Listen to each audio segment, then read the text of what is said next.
So we've been looking at topology in terms of open sets and closed sets, but a typical set is neither open nor closed. We did have some pictures of them. For example, a typical set may be this disk, which includes the upper end and not the lower end, and maybe two lines here, and just for fun a circle. Maybe you have a circle and then another circle here, but this one's filled in, something like that. Okay, so the different points, some points here are as if this was an open set. Some points here are clearly on the boundary, some points here are far away, etc. And so this is what we want to understand. What are the general relations between points and sets, and how do these relate to open and closed sets? So first of all, we'll define, so let's take X as a topological space. Okay, and as I've already started doing, we'll often suppress topology from the notation. We just say X is a topological space, meaning it's assumed we know what the topology is, and we'll say this is open instead of saying it belongs to omega. So X is a topological space and S in X a subset.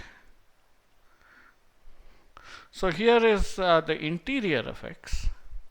So interior of S in this picture will be this region here. Not the black boundary, though it's part of the set, and not the lower boundary, even though that is anyway not even part of the set. So certainly not interior to the set. Plus this region, the filled in set here, and so that would be by definition. So interior of S. So definition, the interior. It's denoted int of S, or S interior like this of S is, well, you can write it as the union of V open V. Maybe it would be easier to comprehend if I wrote it in a set. So V contained in X such that V is open and V is contained in S. So I look at all the points that are all the open sets that are fully contained in S, and I take their union. Okay. There are a couple of other ways of characterizing it which are very useful. First of all, we'll characterize in terms of points. So a point, an interior point,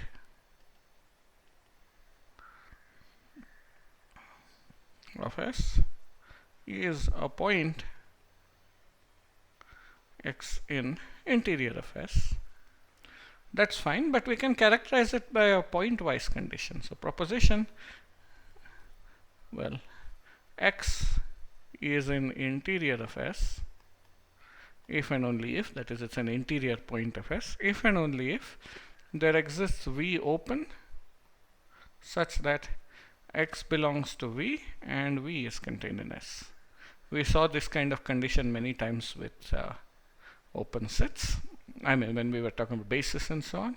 So if there is an open set that contains the point and is contained in the set, then this point is in the interior, and conversely. Okay, so the proof is straight from the definition. Okay, so first of all, if there exists such an open set V, I'll just put a Bourbaki style proof is done, and we will just draw in terms of pictures. So this way, let me just write this way. So suppose there exists an open, V open, such that this happens. Then we can take V, that V is one of the sets here which is open, and it's contained in S, and it contains X. So the union, oh sorry, I forgot to say union, it's the union of these sets. So the union contains X. So that's that. And how about in the other direction? Well, if it's contained in this union, there is some V which contains, if the point X is contained in the union, there is some V here which contains it, that is open, that's contained in S, contains X, so we are done. Okay, so this was just a verbal sketch of the proof. You can write it out in detail.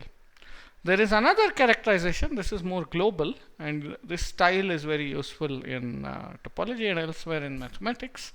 Namely, interior of S is the unique set such that, okay, note interior is open because it's a union of open sets. So first of all, interior of S is open, Secondly, it's the interior of S. Interior of S is contained in S. So far we could have had an empty set or part of it, but it's the biggest such set. So V open and V contained in S implies that V is contained in interior of S. Okay, any open set in S is contained in the interior. Again, both directions of these are clear enough, so I will just say it verbally. Let's see. Suppose we know, first of all, uniqueness is, since this is a general principle, sort of categorical thinking here or universal property thinking, it's worth looking at this in a little bit of detail. Okay, so if, let me call them something S naught and S naught naught are two sets satisfying these properties, 1 to 3 and 1 to 3 are on the left, then what happens? Then S naught is open. Then S naught is open, and S naught is contained in S. So by 3, but by 3 for S0, S double naught, S naught is contained in S double naught. And so similarly, S double naught is contained in S naught. This is the first time in this course we have seen this kind of construction. What is a universal property? We can find a characterization. So uniqueness comes purely formally. Note, this did not need you to understand what an open set is or anything at all. Just some property of sets, and we found uniqueness automatically because the largest such object happens. Because if two sets form these, the maximality tells you each one is less than or equal to the other in the sense of containment, so they're equal to each other. When we look at products and quotients and so on, we'll see many other such cases of these. Okay, and how about them being equivalent? So interior of S, so if interior, so implies, what I mean is here, if int S satisfies, I shouldn't say int S. So let me write them instead of just putting an implication. Let's just write the two statements. If S naught satisfies 1 to 3, S naught equals interior of S. Okay, and the other direction is int S satisfies 1 to 3, and the latter is really obvious. It's open because it's a union of open sets. It's contained in S because it's a union of sets contained in S. And if V is open and it's contained in S, it's one of the sets here in this defining set, so it's contained in the union. Okay. But conversely, if I have any set S naught which satisfies 1 to 3, well, claim is that it contains the interior. Well, it contains each of these sets, so it contains their union, and contains each of these sets by 3. So it contains the interior. So S0 contains interior and is contained in the interior, and hence it's equal to the interior. Okay. So these gave us some sense of characterizations. Using these, we can see a couple of useful things about the interior. Okay. So first of all, the following is almost immediate from the definition. Proposition: if V is open, then interior of V equals V. So you can use either the characterization, so it's a largest open set contained in V. Well, V itself is an open set contained in V, so that any subset of that is any subset of V which is open is contained in V. That is of course the case. You don't even need that it's open. Okay. So V is open, we allow it satisfies the condition 1 in the property, that it is open, and it's maximal with respect to the open sets. And it also satisfies condition 2, it's contained in itself. Okay. So let me write the proof here as V satisfies 1 to 3. 2 and 3 are satisfied even if V is not open. Okay, so if it's open, it follows as that it's a candidate. And here is another proposition, and I'm going to say proof is exercise. You can use either characterization or the definition. Okay, so interior of any finite intersection S1, intersection Sn. E is the finite intersection of interiors. This is a consequence of open sets being closed and their finite intersections.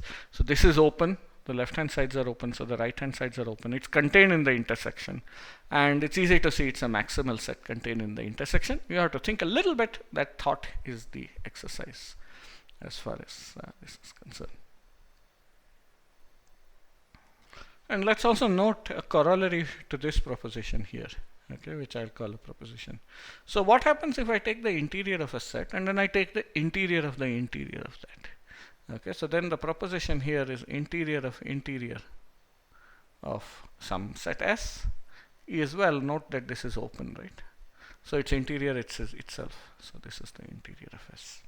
Okay, so we have understood the interior points to some extent. They are those points which have a neighborhood which contains the set. Okay.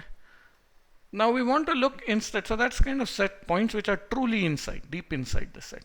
What about points that are not actually in the set but are sort of in the set? That is, these are these points here, orange point here, for example. In this set, these are really the only ones. These are points, and also of course the points that are in the set. So we want to include, we have considered points that are deep inside the set. Now we want to consider points that either are in the set or almost in the set. That is, they are not far away from the set. These form what is called a closure. This is very parallel to what we have for the interior. So we can simply define it. So definition is that a closure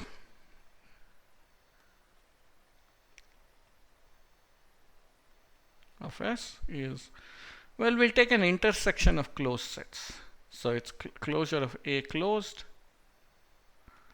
A, it of course has to be contained in the space. A, maybe it would be nicer to write it this way, is the intersection of all A in X with the property that A is closed and A contains S. Okay, so this is denoted closure of S or S bar. Okay, now clearly all of these sets contain S, so it's contained in it contains S, and we have a similar characterization as we had for interior. And this time I won't say anything. The proof is about the proof, since it's just dual. You flip unions and intersections, and you just flip open and close, and you get these. So CL of S is the unique set in X such that, unique subset of X such that, first of all, closure of S is closed. Secondly, closure of S contains S, it's bigger than these.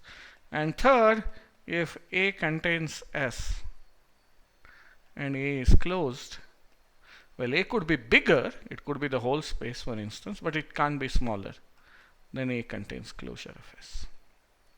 So this is again a universal property which will let you characterize this. The proof is going to be an exercise. It is just imitating the other proof. You just switch closed and open. It's the exercise you should do. So it would do these things. And again, similarly, we have a proposition, closure of A1 intersection AN. If I'm looking at the closure of an intersection, this is the intersection of closures.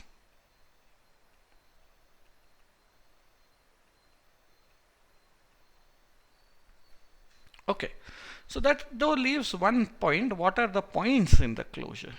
That is a slightly more subtle thing to characterize, and that's what we will do next. Okay, so again, in the picture, the idea is that if I have an orange point here and I take any ball around it, that will contain points in the set. So these are called accretion points or something. So here's I will upgrade this to a theorem because it's not so trivial.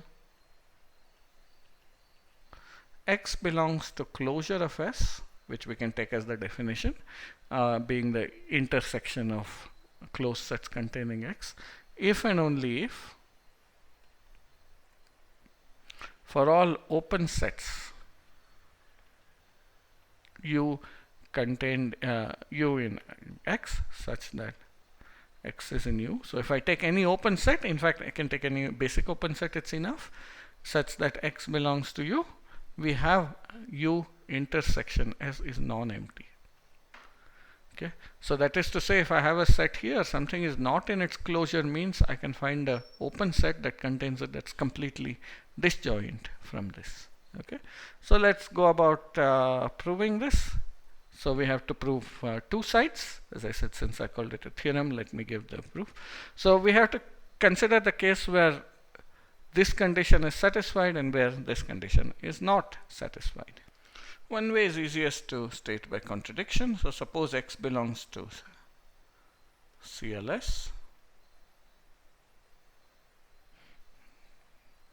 S itself, but its closure, the closure of S, and U open,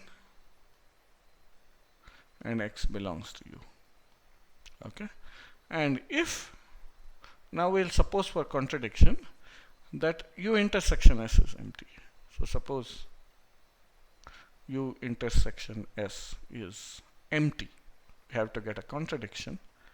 Then S is contained in the complement of U, that is X minus U, which is closed.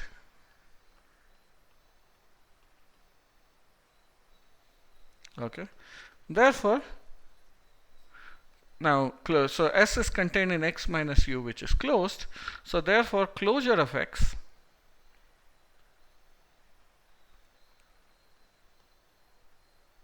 of S, which remember is the intersection of all those sets A contained in X such that A contains S, or S is contained in A and A is closed. Now this is one of those sets, X minus U. So this is contained in X minus U. Okay, but X belongs to U. So X does not belong to X minus U. A contradiction. We could also have arranged this as a direct proof. It may have been more elegant, but we have proved it by contradiction. Okay, to say it more directly, if I have a point and I have an open set like this, we look at this closed set, and if X is in the closure, it cannot be in the interior of this closed set. Okay, so this closed set cannot contain S.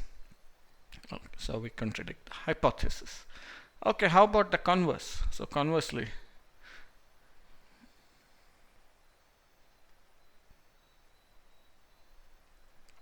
okay, what do we want to claim? We want to claim that a point is in the closure. Conversely, assume for all U open in X such that X belongs to U, U intersection S is non-empty. Okay, so that is for all U open and X belongs to U, U S is not contained in the complement of U. Okay, so now let's again arrange things by contradiction. Okay, so suppose, so recall what closure is. So suppose X does not belong to the closure of S. Remember, this is the intersection of some collection of sets A in X. S is contained in A and A is closed. Suppose the point does not belong, we'll get a contradiction. Okay, namely, then if you're not in an intersection, you're not in one of these sets, then there exists A in X, okay, such that S is contained in A closed, such that X is not in A. And now we have our V ready. So let V equals X minus A. Then what do we know? X is not in A, then X belongs to V. Okay. and S is contained in A, so V is contained in so V is contained in X minus S, that is V intersection S is empty. Okay, so we have this property, so V is and find X is in V, and of course V is open.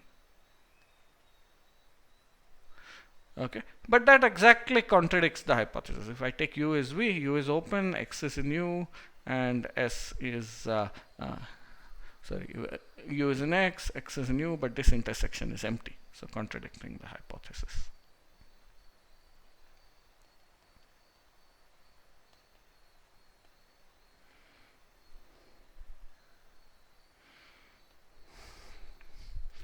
So here we have understood in some sense closure in a nice way, which gives you an intuition. It's those points which, however close you go to the point, there are points in the set S.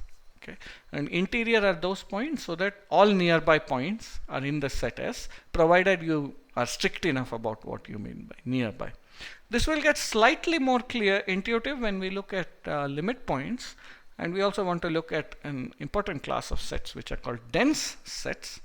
And because continuous functions are determined on dense sets, as we will see when we see continuous functions, these are closely related concepts which we will see in the next video.